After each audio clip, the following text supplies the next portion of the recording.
Bhojpuri industry में एक एक नहीं दो दो भाई साहब रिकॉर्ड बना दिए हैं। जो सपने में किसी ने पूरी इंडस्ट्री में जो पहले लोग इन्हें नहीं जानते थे आज वो जानने लगे हैं। कि पवन सिंह अपने पहले अंदाज में आ गए हैं, पहले आवाज में आ गए हैं।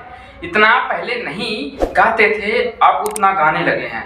एक ही गा रहे हैं और बवाल ला रहे हैं। उधर एक राय थे रोएलू रघुराई, इधर सावन के महीने में ला दिए ये मोरे भोले बाबा। स्टार यहीं पर है, जातिवाद ला देते हैं भाई। तो कहाँ जातिवाद चलने वाला है पता आप लोगों को? अगर स्टार के सामने कहाँ जातिवाद चलने वाला है। हर कोई उन्हीं का बड़ाई करने लगता है।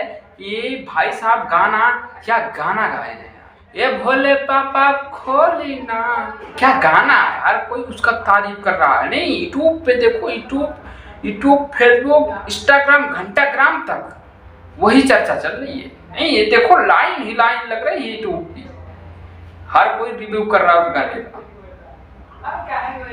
और आजकल नहीं बहुत यूट्यूबर्स हैं जो उनके चैनल में पवन सिंह का नामो निशान नहीं आता था, वो भी गुण गा रहे हैं भाई।